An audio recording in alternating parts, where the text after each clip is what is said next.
Et oui, chers amis, nous avons été débusqués. Enfin, ils ont trouvé, notre collaboration avec, la Russie. Plus que ça, le fait que nous étions en effet, financés par, par Poutine et ses collègues. Voilà, ça date, il y a un petit temps déjà, mais donc, en fait, c'est pas directement de l'argent qu'ils nous donnaient, mais il nous avait affrété un bateau rempli de journaux qui partait en direction, traduit directement en russe, qui partait en direction du pays, du Kremlin. Donc, alors que sait-on du Kéros, le pétrolier de la flotte fantôme, qui, a été, qui était en perdition en Bulgarie, après avoir été frappé par des drones ukrainiens en mer Noire, au large de la Turquie. Ce navire a été abandonné par un remorqueur turc dans les eaux bulgares. Voilà, chers amis, nous voilà, démasqués, hein, dans notre, dans notre collaboration avec, le pouvoir russe. Trêve de plaisanterie, venons-en aux choses sérieuses. Vous vous souvenez d'Adjel Habib, hein, qui, était présentatrice du journal télévisé de la RTBF. Elle nous a fondu justement d'un beau message. Elle s'est rendue à Kiev et on va la voir,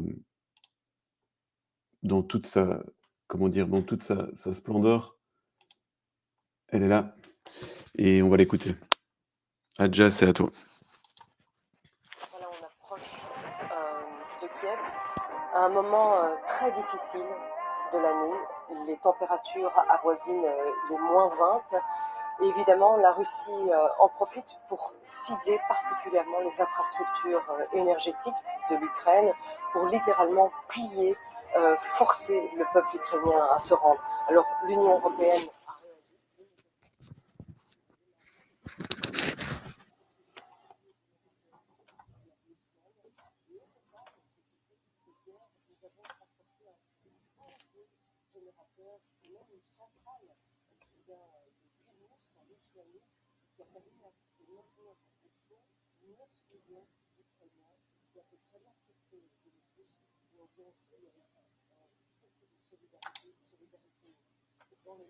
Oui, ils viennent aussi, Adja Habib, ancienne présentatrice du JT, vient aussi avec beaucoup de solidarité. Alors évidemment, son salaire de 28 000 € et des poussières n'a strictement rien à voir avec son obéissance.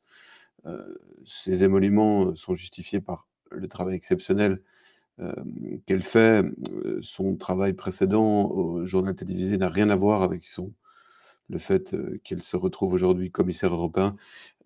Tous ceux qui pourraient penser ça sont évidemment des complotistes. Complotistes, c'est aussi la manière dont on nous traitait quand on avait mis en évidence, les liens, de notre ancien ministre de la Justice, Didier Reynders, commissaire, ministre des Finances, désolé, commissaire à la justice, à l'Union européenne. Il s'est fait rattraper, hein, il jouait au loto, il n'était pas assez discret, le pauvre, Didi. Et donc, ses proches collaborateurs, qu'on dénonçait déjà en 2019. En 2019, nous dénoncions, heu, Olivier Tennyson, ce marchand d'art, dont on pensait que Didier Reynders blanchissait, de l'argent via, l'achat d'œuvres d'art, notamment dans les magasins, dans les ouais, du sablon d'Olivier Tennyson et puis évidemment son homme de lige fontinois, dont nous avions longuement, parlé à l'époque déjà en 2019. Mais non, personne à l'époque ne nous écoutait. Donc Nicolas, Hulens, vous le retrouverez, vous taperez sur une barre de recherche Kéros et Nicolas Hulens et vous avez des dizaines de vidéos et d'articles. À l'époque, on avait écrit, aux députés avant qu'il soit, candidat, avant même qu'il soit il était candidat, avant même qu'il soit, à la Commission européenne et on avait dit en tant que journal critique et d'investigation, vous pouvez le voir là, nous aimerions vous alerter sur le danger que revêt la nomination de Didier Reynders comme commissaire à la justice, à l'état de droit et à la protection des consommateurs. Alors que d'énormes soupçons pèsent sur lui, nous souhaiterons vous faire prendre connaissance de notre travail journalistique qui appuie nos interrogations. Alors, on avait à l'époque montré qu'il était impliqué dans le Kazakh-Gate, hein, donc très proche aussi de Nicolas Sarkozy, qui est mis en examen, dans les fonds libyens. dans l'affaire, des faux visas, dans les informations, dans tout ce que les informations que nous avait donné, Nicolas Hulens, ancien de la sûreté de l'État. Voilà, évidemment, nous n'avions obtenu, aucune réponse. Nous demandions un débat public, qui n'a jamais eu lieu. Mais évidemment, tout ça au nom de la liberté d'expression, n'est-ce pas? Comme, le bourgmestre de la commune de Woluwe Saint-Lambert, Olivier Minguin, qui, si vous vous en rappelez, nous avait interdit au dernier moment, en urgence, par un arrêté communal, l'accès, de la salle que nous avions louée, à Woluwe-Saint-Lambert pour accueillir Thierry Meyssan.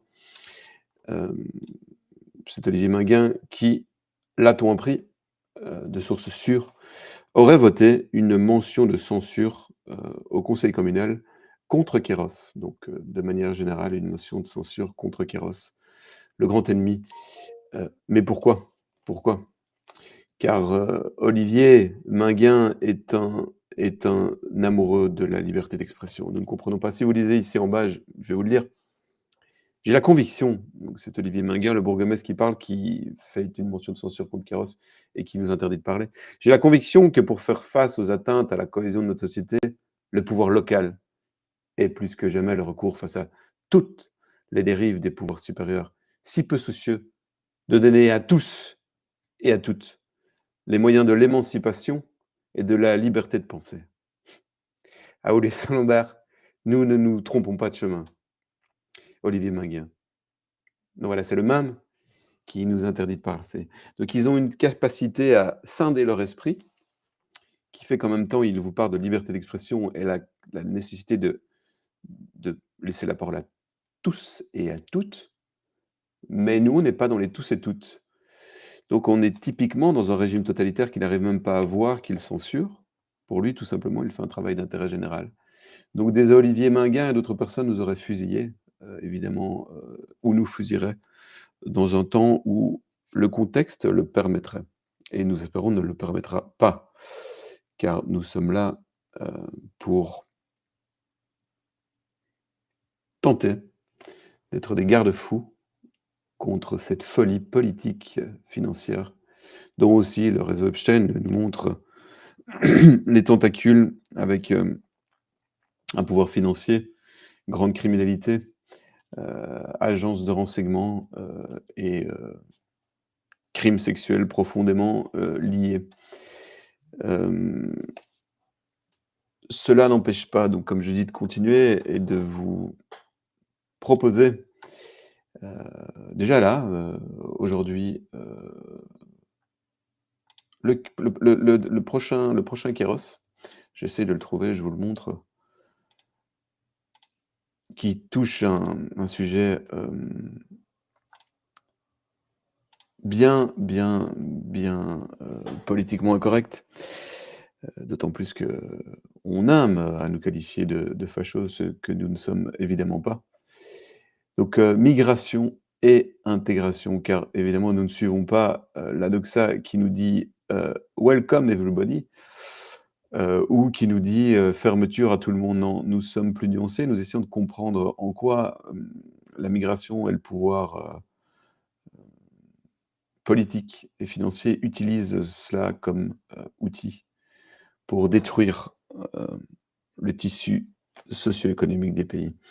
Voilà, donc un numéro, qui vous attend au kiosque ou sur abonnement. Les abonnés PDF viennent de le recevoir, ceux qui sont abonnés, web.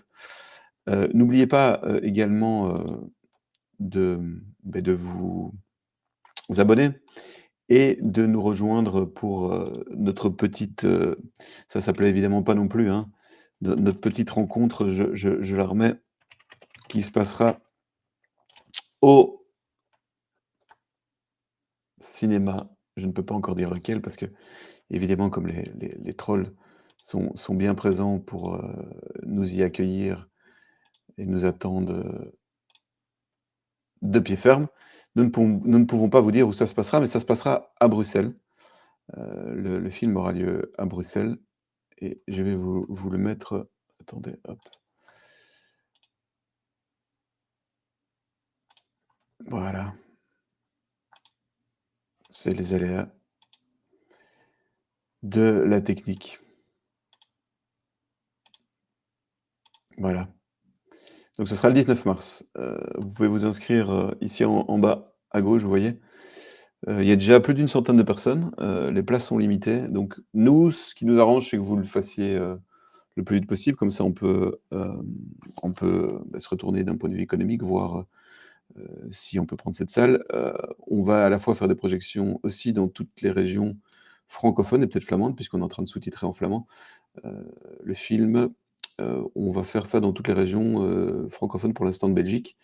Donc, on fera un petit sondage pour voir, justement par rapport au nombre de salles. S'il y a une salle de 150 mais qu'il y a seulement 50 intéressés, voilà, on va passer dans la région liégeoise, namuroise, on va aller dans le coin du Luxembourg et on ira aussi en France plus tard. Et puis je vous dirai autre chose, je pars autre part, mais ça, ça on peut pas dire, c'est interdit.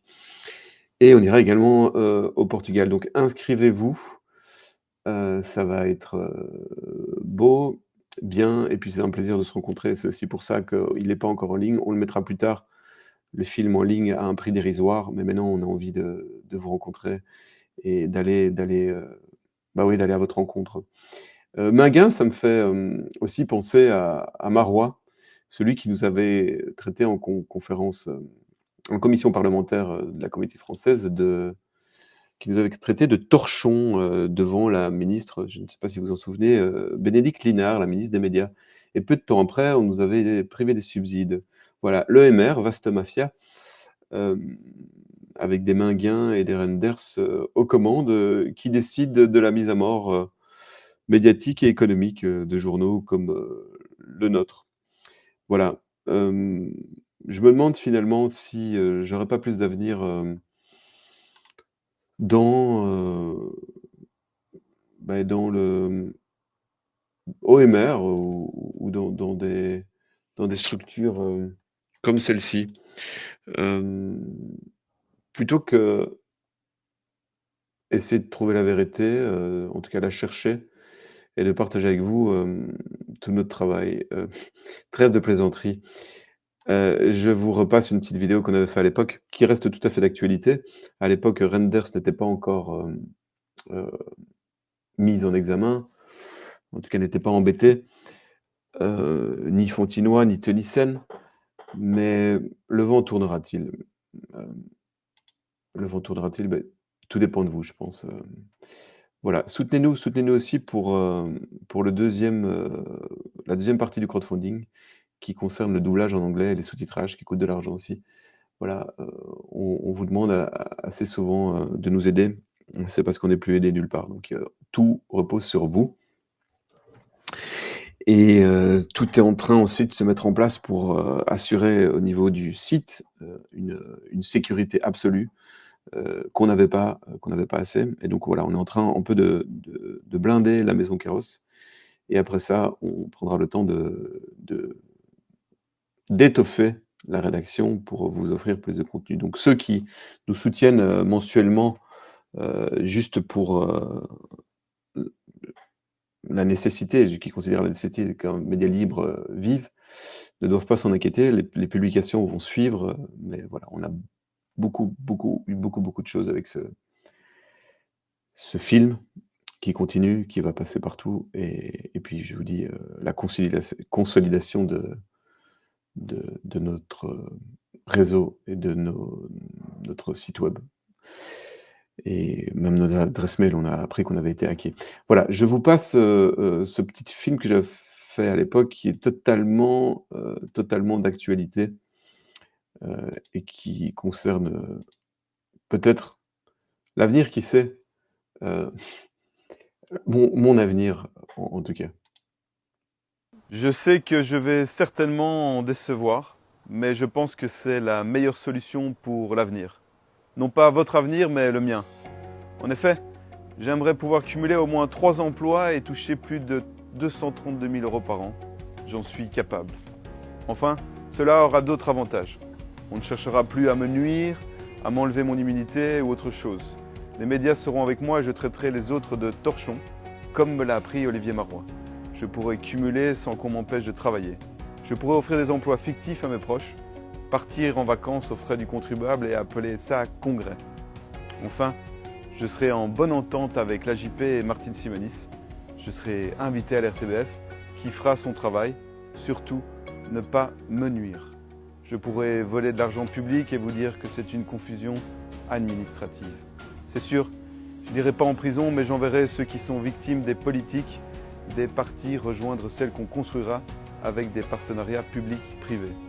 C'est donc en toute logique que je vous annonce aujourd'hui solennellement porter ma candidature au MR. Et si ça ne va pas, j'irai à l'OpenVLD. Alexander De Croo et moi étions déjà proches, lui à qui je manque déjà après quelques semaines d'absence. L'OpenVLD où Stéphane Cornelis touchait, lui, plus que Valentine, 272 000 €. MR, l'avenir c'est clair pour moi.